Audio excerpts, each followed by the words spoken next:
Hey guys, it's Tricia Carr. I have new exciting things going on with my Mystic Arts Academy. You can now subscribe to receive all of the live monthly content for about a third of the investment of a single class. Included are at least one downloadable guided meditation per month, 2 live events ranging from classes, channeled messages, group readings, intuitive development guidance, Q&A sessions, and tons of community. You'll also have access to a private Facebook community for fellowship and support, and this space is kept super sacred and high vibrational. Your subscription gives you access to the whole library of classes and live events, which are on a vast array of topics. All events are offered online by Zoom video call, and many are also offered live in person at my studio here in Los Angeles. Subscribing to the Mystic Arts Academy is also a way for you to support the Charmed Life podcast and engage on a deeper level. I'm offering the subscription at a super low rate of $22 a month. Joining now locks in this rate for as long as you're subscribed. Click on the description of this episode or go to my website, triciacarcharm.com, and click on Mystic Arts Academy. I look forward to connecting.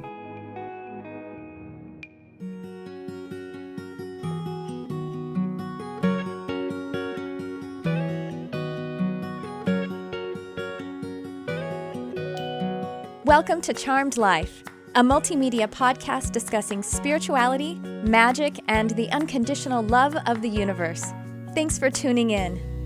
And I am your host, Tricia Carr. Welcome to this episode. I am really excited about today because, well, first of all, if you're watching, you may see that I am officially in my new studio. Last episode, I was in my new studio with the wonderful Elizabeth April, and this is the first time we're actually doing it live. So I'm really excited, and I have a very special in-studio guest to inaugurate it.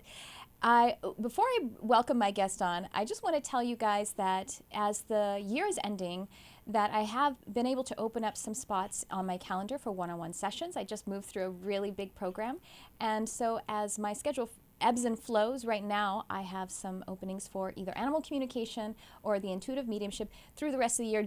I don't know how many, maybe not a ton, but go check it out at triciacarcharm.com. I would love to work with you. And in addition to that, I do actually do gift certificates. I tend to get a lot of those toward the end of the year as well. So just reach out if you are interested in doing the gift certificates by my contact form, or just schedule a session with me. We do anything that Spirit has for you to do to set you up for the changeover from this year to the next. All right, and with that said, I want to welcome in studio, she's here with me. Her name is Lon. She is a mindset coach as well as a Nautilus Award-winning artist and author. She is recognized worldwide. She is the author, the creator of one of my most favorite, I think it's probably, can officially say my favorite deck right now, Sacred Geometry Activation Oracle cards. These are so powerful, really have been making, I mean, you say you're a mindset coach and you do work with people, but you're doing work with people with these too, because they truly are powerful and changing. So I'm so excited to meet you. Thank you for coming up. I'm so excited to be here. Yes. And you live in San Diego, right? I live in San Diego. So she drove all the way up from San Diego to Burbank, California, and I'm just so honored to meet you because I feel like, again, I already have a relationship with you through this amazing work. So let's get into the work that you do with sacred geometry. I mean, the reason I got these, I didn't know you yet. I was looking for a way to really dig into sacred geometry. I kind of accidentally started using sacred geometry in this class that I taught last year. The class was Universal Laws and Archangels, or Archangels and Universal Laws.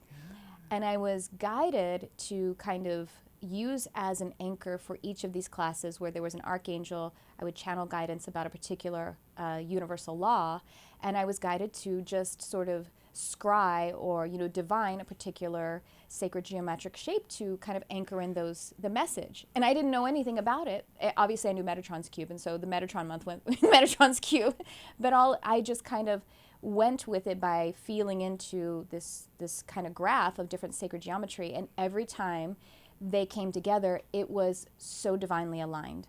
So talk to us about sacred geometry. Oh, wow. It's been such a journey. And just listening to you, my mind goes like, wow, when I started, I didn't know any of that. For me, it started back, I think, in the 90s when I came across images of crop circles. Oh, yes. Have you ever seen those? I have, and these are now. So, what is your opinion about that then? Are the crop circles? Yeah, I try not to go in. I know that Yeah. there's this whole controversial discussion about whether they are a hoax, whether they are real, whether they are made by extraterrestrials, or whether they are made by like a farmer at night with a beer bottle behind his tractor, right? I've seen people do it with like boards on their shoes. Yes.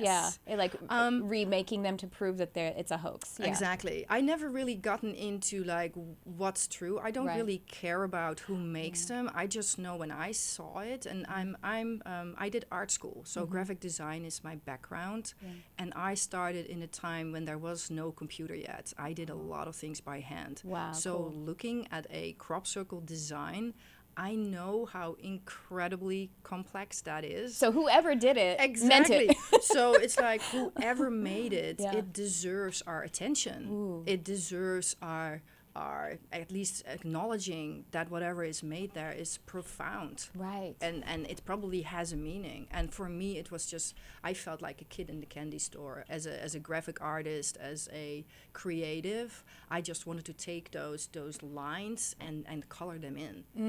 And so I did. I started taking the pictures, putting it in line art, which is complex enough. It is not simple. I mean, these designs are so profound. So I started giving it colors and noticing that I felt different with the different colors. Yes. And then other I people... love color therapy. Exactly. And then other people saw what I was doing, and the feedback was like, wow, that is amazing. This makes me feel happy. This makes me feel sad. And I started awakening to the idea of like, what if it's a language? Yes. And what if I can use it as a language? Wow. And so at the time, this was in the 90s, it's also kind of harder to Google something. So you saw an image and you didn't realize it had a name or something like that. No, I started much totally later. Intuitively feeling into it. And then I started coming across the term sacred geometry. Yes. And I researched it, and I came across the work of, what's his name? The Flower of Life work by Melchizedek. Okay. Yeah. I know the Flower of Life. Yeah. I don't know. And I started researching it, and then I came across all the things like Metatron's cube and Flower of Life and the Genesis pattern and all of that. And it started making sense, like, wow, it's in nature. So that it is in nature. Did that blow your mind after you'd been studying it to realize that did. It's actually in the design of creation? Yeah. And to realize that the Flower of Life, like the symbol of the Flower of Life, has been used for ages, like on every continent, like way before there was ever any possibility of us being in connection with each other. Everybody has found their way to that same symbol and has used it on temples, and it's always been like a symbol to recognize that we are part of a whole. It's always been used as a symbol of we are all together, everything is one, everything is connected, everything is actually based on the same kind of, there's a rhyme and a reason, there's a mathematical system underlying everything that is created. And that just blew my mind. So were you open metaphysically at the time? Were you studying anything else that was metaphysics or really. spirituality in that way? I grew up in Holland, and I don't know if any of you know about Holland, and it's a really cool little country, but it's also incredibly down to earth and kind of like a no-nonsense culture. So for me, growing up as a child, I was highly sensitive and probably what we call now psychic. Sure. But that wasn't recognized. There was no framework the way I grew up that recognized that taught me what it was about. So I was very confused. I felt very misunderstood. I felt very alone because most of the things that I noticed in people, in things around me, the feedback was from my family or my direct surroundings was like, oh, you're just imagining it. Sure. So I felt I was crazy. So I hid it. And so many people have that story, even if you're in a family or a country or something where it's more recognized. I mean, I don't know. And now it's different because we have access to the internet, right? Yes. Because so even your parents reject you on it, or society, you can go into the internet at least and find other. Exactly. Hopefully. Yeah. That's I mean, really I beautiful. had to start traveling outside my country and go to the other side of the world when I finally, like in my late 20s, I met people in Thailand and they talked about auras and energy and chakras and it was all in English. So, and to me that opened up a world of, wow, there's people like me. Yeah. There is a language around this. And you were an adult at that time, so yes. And so it was all those years of being a kid, and then I'm sure just like the typical story, you put it away and really tried to. Yeah. But you've been an artist probably, right? So you shifted. You in a way didn't shut it down probably, because the art still tapped into the intuition and tapped into the experiencing in a way that was acceptable. Yeah. Sort of. Well, I did mostly like conventional like website work and logos and brochures and flyers and things like that.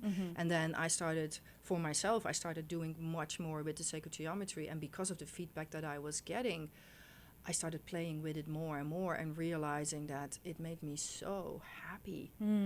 And I figured out that I was just wondering, I'm a thinker, I'm a deep digger. I'm a Scorpio. That's my nature. I wanna understand how, and I'm fascinated with human consciousness. So when we talk about certain concepts, like when we talk about health and we talk about love and we talk about compassion, I've thought like, what does that mean? And what would that look like? Like if we can just give an image, a visual for a concept like compassion, what would it look like? Because if I can capture that and I can show that to people, then I can constantly be reminded to be that. Like if I understand it more how to be it, and if I have a constant reminder, it's like a visual affirmation. Yes, right?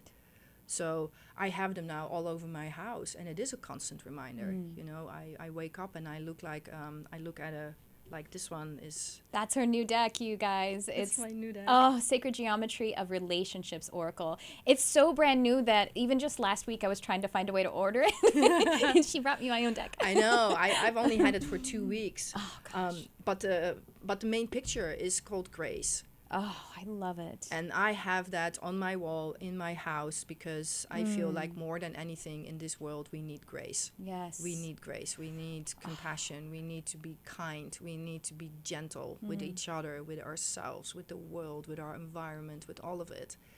And I love it. So I just take big concepts and I translate them in pictures. I'm getting so chills right now because I relate grace in breath, and we have Olivia Ray in studio, who's a breathwork teacher, and the breath is a way to show us that we are faithful and that the universe is faithful to us, but it also to show us grace, because the apex at the top and the bottom of the breath is grace. You know, when we're not doing the inhale or the exhale, that's just grace, and we are sure that that the next either materialization or dematerialization will happen. And so when you finish that, you took a beautiful breath. I know.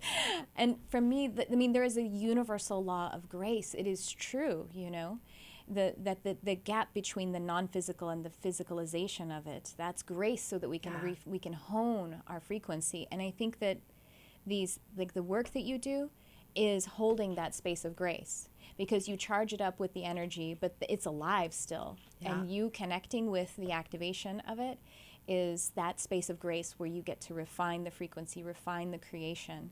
I just heard, it's interesting, you know who Russell Brand is, I'm sure. Yeah. Yeah, so just yesterday on Facebook, I saw a little ad for his more recent episode, and a woman was talking about grace, but she was using this other side of it where she was, I think she is more religious or Christian, and she was saying that grace is something that, to paraphrase this person entirely, kind of bums people out, because to think that a person who maybe committed crimes against humanity has grace, has the opportunity for grace, it actually bums us out. But it kind of just bums us out from this 3D perspective, I think. Yes, I agree with that. You know? Yeah. So anyway, I love grace. It's so beautiful. Yeah, and for me there was so much also about grace. It's such a in between the divine and the human, right? There is so much of the space of the unmanifested energy, like the divine space. And before we go from the unmanifested energy into anything that wants to become form, that wants to become matter, it needs to change. Like that energy needs to change from being in waveform and just being energy to changing into being particles and being able to form. And the way I understand it is like, it's almost like the layers that it falls through, it somewhere falls through the layer of sacred geometry. Like sacred geometry is kind of like a structure. It's like a blueprint that helps the energy to go from being nothing but unmanifested, just flowing energy, to becoming something. Yes. And then later on, it could become form, like our physical bodies or our physical world. Yeah. But what happens for us when we look at something that is made of sacred geometry, it kind of takes us out of our conscious part of our brain. Exactly. It's all subconscious, where the causal plane is. Yeah. Yes. So it's innate. It's intuitive. And it's almost like sometimes people get really emotional. I get emotional sometimes when I look at it. Yeah. And if you think about it, it doesn't really make a lot of sense, because it's just shapes and colors. It doesn't make sense to the conscious mind. Exactly. At least, right? There's no context, right? There's no fluffy puppies. There's no beautiful flowers. Words. There's no, there's nothing that makes you feel emotional because you related to something. But there is an emotional reaction. And that to me is fascinating. And that to me also is a proof, like, yeah, I bring it through, but I'm just a vessel. I'm just the person that brings it through. But there's something going on that's so much larger than what I am. And that's all inspiration. That's all art. It's all spirituality. And we both share the passion for metaphysics, spirituality, to be normal for people. Yes. I feel that is so needed right now, because there is so much rejection of the self through in having the burden of dogma, or the burden of, and when I say dogma, it could be from religion, but it could also be from science. Science is when it's done right, it's alive, and not when it's done right, but you know what I mean? Like, it is done right. Scientists actually go into the chaos in a way with faith to try and allow something to come through. It's just what artists do, and it's what spiritual, mystical people do as well. And unfortunately, when we're kind of in that dogmatic state of mind where our sovereignty is placed without, then we are in separation consciousness. Yeah. Right? And absolutely. That's how we fight one another, and we fight ourselves, and we have the blame and judgment, and there's no growth there. Yeah. But in this, in the purity of something like the sacred geometry, it's all growth, it's all expansion, it's all evolution. Yeah, and a lot of it is so based on almost scientific things, right? Yes. Because it addresses what we know about energy, and what we know about energy in different waveforms, particles, waves. We know that exists. There is so much scientific that backs all this up. It taps into what we know about the conscious and the subconscious, and how so much of our behavior and what we believe is just buried and programmed in our subconscious, which makes out the biggest part of us. Yeah. So in order for us to change anything, we got to find a way to tap into that subconscious and get past the conscious. Well, and sacred geometry does that beautifully. Yeah. I'm a hypnotherapist. Oh, you are? Yeah, and that's we talk about that all. That's all it is. Right. Is about 88% of the mind is the subconscious. Only 12% is the conscious. And unfortunately, we're walking around with that. Conscious is the mind of it's in the driver's seat, right? Yeah, it's analysis, it's willpower, it's problem solving, and that's all great.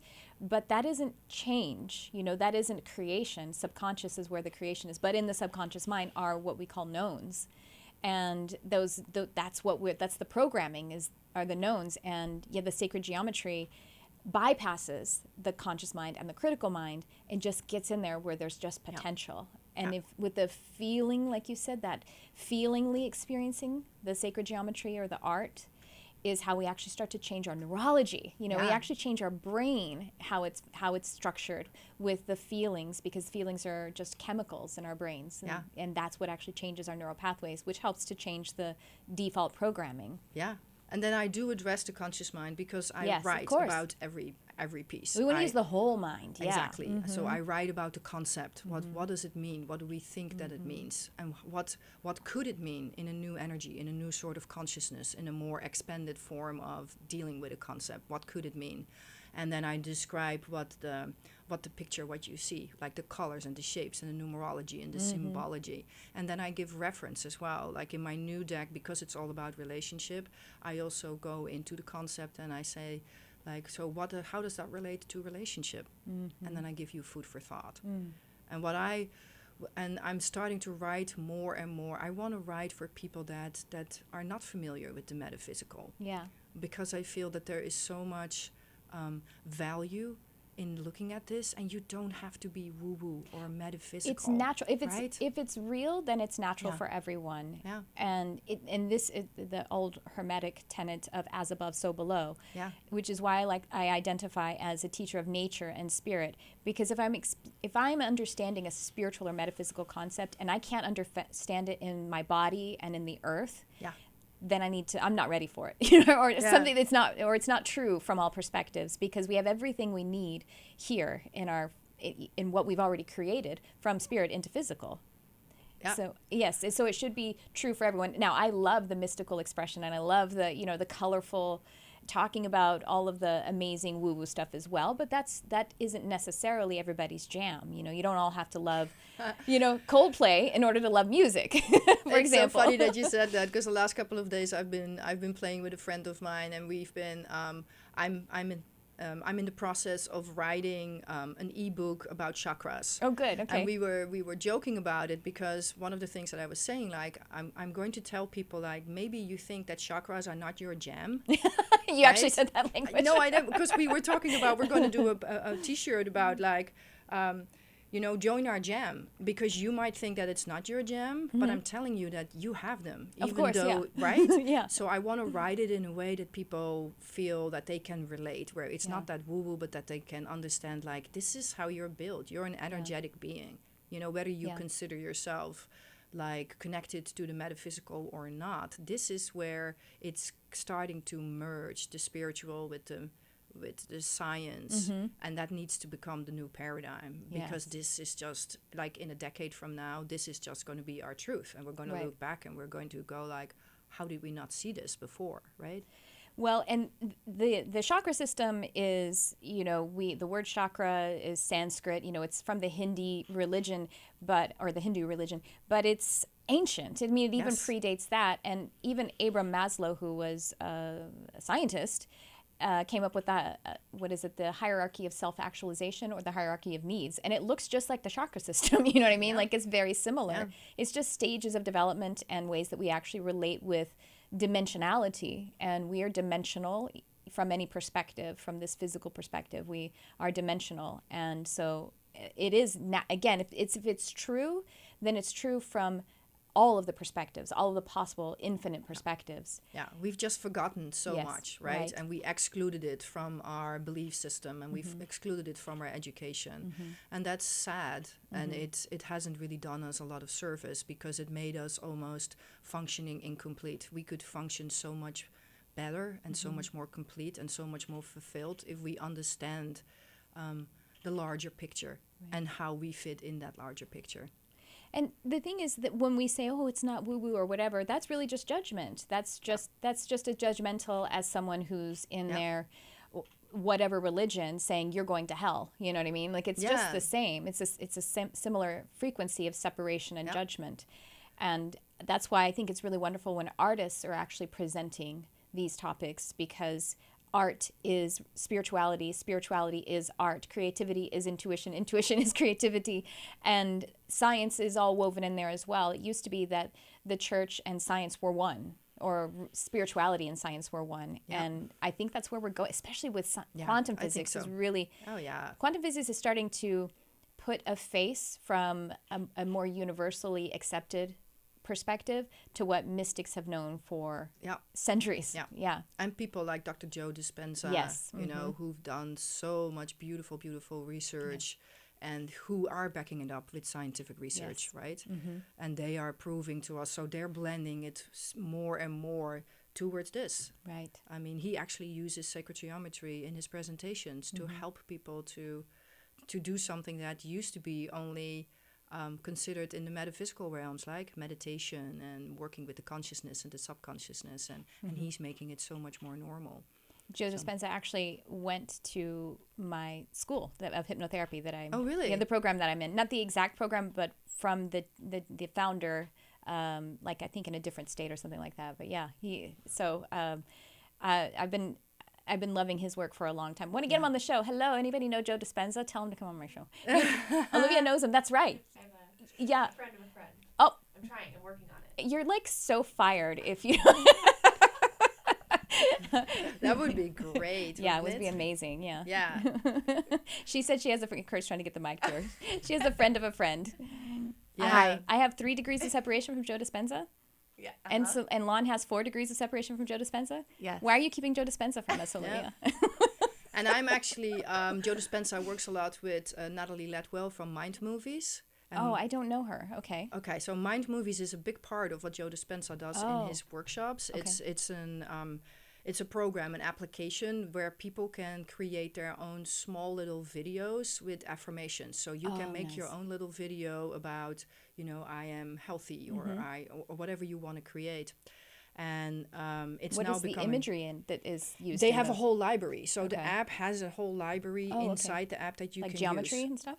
Well, and that's the thing. I connected with her at a Joe Dispenza seminar. Oh, okay. And she loves my work. And my work is actually in the Mind Movie platform. So I'm kind of... That's amazing. Yeah. So I'm part of that whole movement. Oh, I love it. Yeah. And so with the Mind Movies, what is the audio? Where's the audio sourced? Like you put it together, do they have It's all inside the app. Voice? It's all inside the app. No, there's pre-records of certain affirmations and you blend them in of someone who's already recorded it? Is that how it works? No, you type it. Oh, okay. You can use your own, you make your own text. I got it. Okay. And then you can put your own audio on it.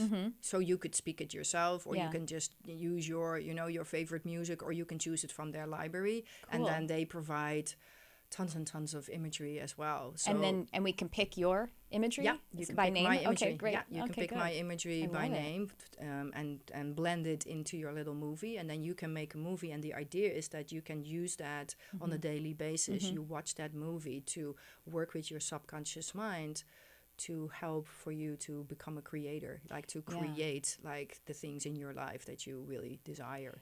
And so I have a mentor at school, my hypnotherapy college, and so she makes recordings of our sessions. So like with guided imagery, guided meditation, guided hypnosis, while I'm a huge proponent that as a baseline of your life, you would want to be doing your inner community, your meditation practice every day, but really doing outwardly facilitated guided imagery or guided meditations, affirmations, or whatever is powerful so that you can totally relax into the experience. Yeah. I actually do a little meditation first to, clear my mind and do just my typical kind of energy healing. And then and I don't do it necessarily every day using my mentors or someone else's facilitated guided, work, but 2 or 3 times a week, I find it really helpful to use someone else's facilitation so that you can get some outward projection, I guess is the way to say it. I do both. I do part visual and I do part where I go inward. I do part silent. I sometimes do walking meditations. I use imagery. I'm not very visual outwardly. I think partly because up until a year ago, I was almost blind. I had really, really poor vision and I got eye surgery. So now I have really great vision, but for my whole life before preceding, I had terrible vision. So I think I adjusted. I'm very auditory and I'm also kinesthetic. Yeah. Those are my primary systems. And so I'm not very stimulated. Like in meditation, I don't usually do visual. I use your cards, obviously. And when I do oracle cards, that's kind of the time that I tend to use art or visual stimulation. Yeah, but it would be good to maybe something like that's a good message to me. And when I was using the sacred geometry for that class, I would sit there and meditate with it. And then I get a picture of it in my mind and I close my mind and it kind of lives there. So I'm very inner visual, if that makes sense. Yeah, it does. Yeah, I bet you are as well, right? You're very clairvisual? Oh, yeah. Yeah. So do you see art in your mind's eye first, or is it fluid? Yeah, people ask me that all the time because part of what the work that I do, a lot of these pieces are based on people. They are personal soul portraits. Yes, so tell them about your soul portrait work. Yes, we haven't mentioned that yet. So just as I discovered that I can visualize a concept like love or harmony or anything like that, I can visualize it into an imagery. I can do it with people because I started wondering if I sit with you, I get a feeling, right? I get an idea of who you are. I can feel your essence. Right. And I'm an empath and I'm highly intuitive. So I figured I I can probably express that. So I started trying that. So I made a couple, and to my big surprise, people recognized themselves. And then when I showed it to other people, they said like, oh yeah, that is totally that person. Wow. And that was just mind-blowing to me. Like, wow, it's just shapes and colors. How is that person? Like, no, I totally see it. I totally see it. So I love that. So now I think probably almost half of these decks are representations of people's core, of people's essence. People that you've known, or you just Their mean in clients, general? People find me and they commission me to make their soul portraits. And but one of the questions that most of them ask is like, when I sit with them for an initial session, an intake session, they ask me like, so what do you see? What do you get? And I'm like, it really doesn't work that way. Yeah, right. I get it. You're channeling. Yeah, and when it doesn't. It happens in the moment. So that's why I was wondering. I figured it was fluid. Yeah. Because I'm very auditory and very spoken and very, about the voice and the throat and the high heart chakra. And so I actually, if I'm going like later today, I'm doing I'm doing a channeled class, and I won't get information. I'll sit down to like for a while. Sometimes I do classes where the outline or it's like a channeled writing, and then it's presented and we discuss it. But when it's not meant to be that, I'll sit down and nothing will come, just the title, and then I have to show up. And then it's like you're observing it, right? That's what channeling is like. You're observing it as it's happening.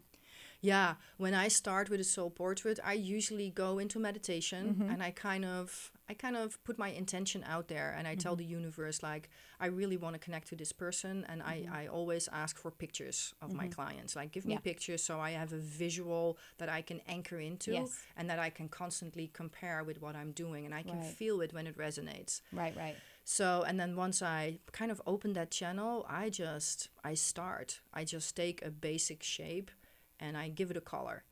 And I know instantly, like, nope, not the right color. Right. I know instantly, like, no, that's got to be pink. And I can just feel it. And I know when I can't even explain it. It just comes in. And I also know when I'm there. What mediums do you use for that? I use a computer. Okay. Yeah, I use a combination of Photoshop and Illustrator. Okay. And so then you can play with the colors. You can move it it's around really it's subtly. all gradations. Yeah. It's all like it's layer up on layer up on layer. There's like a lot of transparencies and it just starts building and building. And at one point, I just feel like my heart is just so full of that person, and it's like it almost feels like if I fall in love, I totally fall in love with that person, and that's when I know that I've got it. Wow! Because I look at that image and I'm like, oh, look how beautiful they are. Because I get to express them, their higher aspects of who they really are. Totally, like their core and their soul. And it's such an honor to be invited also to look at somebody at that level. Yeah. Because we don't really look at each other that way, right? I mean, for you to give me permission, like, you have permission to really tap into me and to look at me at my core, which I do. And then I translate that. And then the result is a piece that you can hang on your wall. And that is going to be a constant reminder. And it's alive. It's alive. It's an activation. Yes, it's alive forever. It's a communication between you and that piece. And that even on the days when you get out of bed and you kind of feel like, right? We all have those days, right? Yeah. You come out of bed and then you just look at that. It's like the a mirror of your soul. Yeah. Yeah. Oh, that's so amazing. Have you ever heard of human design? Yes. Oh, do you know what you are? Yes, what are you? I do. I am a manifesting... generator? I'm a manifesting generator, but what was interesting in my design is like, you're familiar with it, right? So there's... Only a little bit. I'm a reflector, and so I'm just learning about it. Oh, interesting. Yeah. People always say that. Well, there's 13 centers, yes, right? And then you either are completing that closed, center or you're open, and then they can be connected as well. So most people have open centers, closed centers. Some of them are connected, some of them are not, and so those are the things that need to be filled in. There's your gaps. So the interesting thing about my design is like I've got 12 of the 13 are complete. Okay. I only have one that's open. Oh. And they are all connected. Wow. Okay. That's so interesting. Yeah. But see, I was wondering if you're a reflector just because you're talking about mirroring back to someone their true soul essence. I think they're all closed except for one. So it's kind of the same thing. Like you've completed all of them. And so you can just. And they're all connected. Yeah. And that's what I've always felt like. I mean, I love to have people around, but I'm very self-sufficient. Like my mind works really well together with my brain, with my senses, and that when I saw that in my human design, that made a lot of sense. Like, okay, that's why I function. Like as an artist, most artists are good at their art, but they're not good at techniques. The technical parts, right? I do both. Right. I always have. That's awesome. So, So you're a Scorpio sun. Yeah. We're just hanging out, y'all. Scorpio sun, what's your moon? I'm a triple water sign. My moon is Cancer, and my Ascendant is Pisces. yeah. I'm Pisces. Pisces sun sign. Yeah. Yeah. Oh wow, that's Yeah, amazing. So much so- water, so much flow. So much, and so much emotional sensitivity. Yes, right. That's awesome. Yeah. And what's your life path number? You know what? I don't know that one. Oh, okay. Well, we'll do that later. Well, let's talk about the pieces that you brought. We have behind, if you guys are watching, you have a couple of pieces that you brought in. Olivia, will you help us? Ask Olivia, she'll be Vanna White. I brought Do you mind? I didn't tell you you're going to. She's like putting her hair over her face. I brought the signature sign for the new deck. So the new deck is all about relationships, because I realized at some point, like, relationships are... Oh, this is a different one. All right, but we'll start with this one. Yeah. This is a soul portrait of a client of mine, and it's called Influence. Wow. Yeah, this is a woman she is a coach, and she is having a massive impact, especially on the South American part of the world. And just sitting with her and feeling her fire and her passion and her commitment. And so much truth, so much expression of truth in there too. Yeah, and the passion is there in the oranges, but also so much communication and clarity. Right. She expresses, and she is honest, and she is direct. And then what was really interesting in this piece, because I don't think I've seen that in any of my pieces before, is that there's the 6 circles. Yeah. The Genesis pattern. Yeah. Or it's the Egg of Life. Now I'm confused myself. I can't remember all the names, but I recognize it too from And it's kind of, it's like, that's where life starts. It's the beginning. Because if you would keep on adding circles, you end up with the flower of life. Right? Wow. So tell her thank you so much for allowing her soul to make an appearance. Oh, yeah. Thank you, Olivia. She's like hanging on to it. And you don't have to pick up the other one, because we can just show it on this. Yeah, we can see that over here. Thank you so much. And would she like for her name to be shared since she's a coach? Claudia Shefford. Claudia Shefford. Okay, great. Claudia Shefford. Great, good. Yeah, so guys, you already met her. You can go find her. Yeah. Her work. So the signature piece for the Relationships Oracle? Yes. Let's talk about that one. Grace. We talked about it a little bit. We talked about it a little bit. And for me, grace, most of my pieces have usually a lot of stuff going on in the background. And with this one was one of the first one where there is nothing going on in the background. It's just the purples. Pure. And all of a sudden it dawned on me, like, because often I make the piece before I tell the story. Like the piece comes through first, and then I sit with it for days, for nights, and I just look at it, and I kind of learn the story of what it's trying to tell me. So when I saw all this space here, I'm like, what is that trying to tell me? And then I realized, like, that is the space that's the God space. That is that unmanifested energetic field where anything is possible, where all potential is possible. And from there, I don't know where it's on camera. Right here, yeah. Yeah, right there. Okay, so from there, we go from the unmanifested and we come more into the manifested, because he is the flower of life. And the flower of life is the grid on which most things here in this 3-dimensional reality is based. So now we have the flower of life, and then we go further into where the human expression is. You know, the passion, the expression of self with the yellows and the heart energy. And the green in there, yes, exactly. And then inside there, in that depth too, is again, there's the white of purity, and there's blues and purples again. Yeah, and the core of the essence. Yeah. Oh, I just love it so much. So how can people, obviously with your cards, how can people connect with sacred geometry? Sometimes, like when I thought about starting to learn it, that conscious mind starts to want to take control of it, and they're like, I have to memorize all the names of all these things. And it's like, no, not that way. No. I want to make, and I'm going to, in the future, I'm going to write ebooks about this and make like videos about how to work with this, because working with these cards is, I'd like people to know, like, you don't need to know anything about oracle cards. And sometimes I feel like I wish that I could call it just insight cards, you know, because they're just little hints, they're little suggestions of like, maybe think about this for a little bit, you know, have a little bit, this one is about duality, for instance, right now. Like, what does that mean? So how does it show up? I mean, how does it apply to your reality? But also, what does it mean in a relationship, for instance?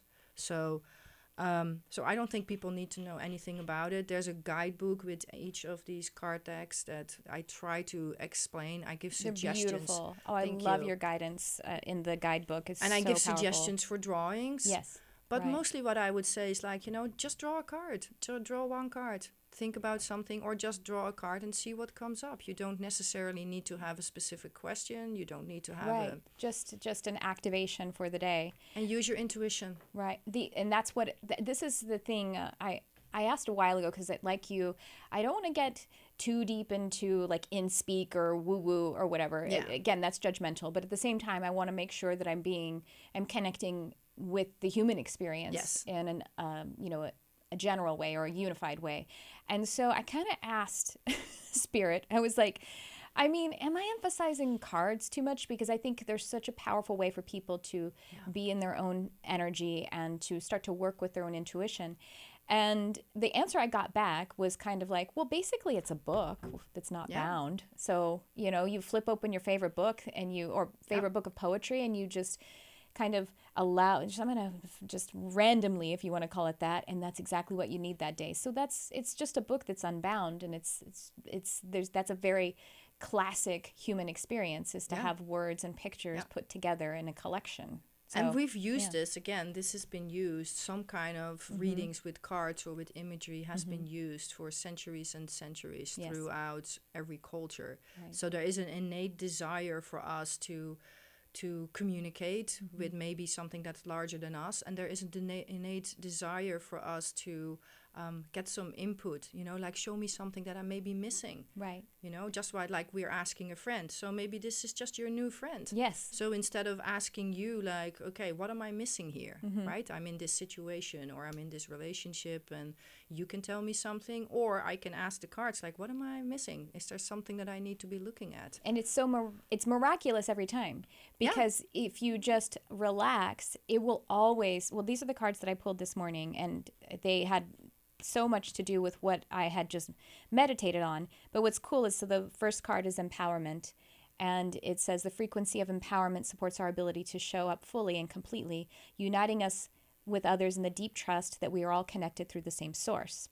So that's great, right? That's never going to hurt anyone's feelings. The next card was remembrance, and it said the frequency of remembrance supports our memory of everything that we have gone through as a soul and body, providing us with valuable information and tools to flow gracefully with us in this life. And then the last card is alchemy, and it says the frequency of alchemy activates our magical ability and remembrance. Yeah. You know what I mean?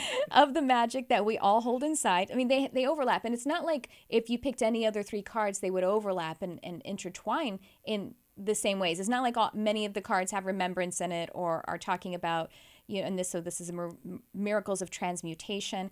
So it's like these three cards tell a really important story together. Yes. And sometimes I just pull one, but these three came out together in a clump. Like, that's how I like to look at it as well. You know, you can just draw 3 cards or 5 cards or 7 cards, and then I just look at the story. Like, look at the cards together, and just what comes up when you look at these together. Is there like a general theme that you're seeing? Like, what is the story that they're trying to tell you? Like, each card by itself has a story, but then in combination, because it's your subconscious mind, it's your spiritual mind that's actually finding. You know, our third eye, we know the third eye to be, for the people that are, my audience is very, you know, mystical and metaphysical. But we know the third eye to be, that's how we have clairvoyance and we can see spirits and, you know, and all that kind of stuff. It's also how we intuit. It's how we do bring through art or something like that. But the third eye is a pattern seeker. and like humans are pattern seekers, and it's something that we do on kind of all levels. So from the kind of physical level, the human physical level, we are pattern seekers because that's how we can maintain homeostasis. Everything is in order, and so I'm not threatened. But also on the really high level, essentially stories are patterns.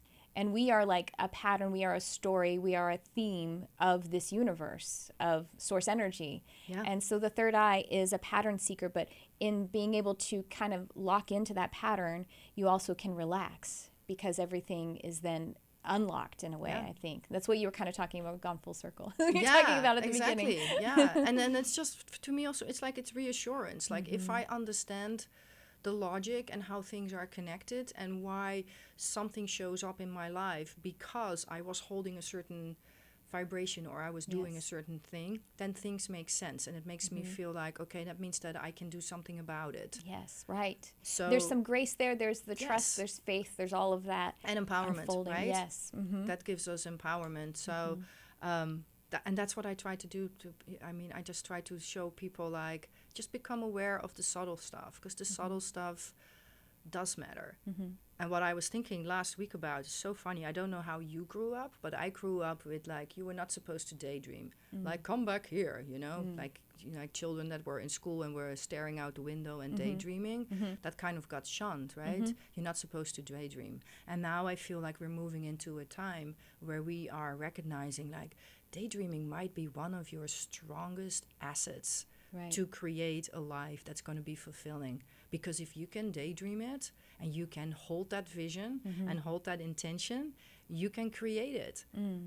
Isn't that funny? That's wonderful. And and daydreaming isn't, worrying and stressing out. We're talking about being free of it. No, we're talking about like, imagining yourself using your imagination, doing that, what you're so passionate about and what you so love and maybe sharing that with others and making a huge impact on the world and a huge impact in other people's life and imagine what that would feel like if that happens and where you would be and what you would be doing. And because the thing is, the universe and also your own essence, including your body, doesn't know the difference between you doing it for real or if you're feelingly experiencing it in a daydream or an imaginal state. It doesn't know the difference, and so you just start to create that reality. It just starts to happen, which is the reason why we create the things we don't want by being worried about the future or something, because our body and our being believes that that's what we're calling. That's the order we're placing with the universe. I'll take some of that bad thing happening to me, please. Exactly. Yes. But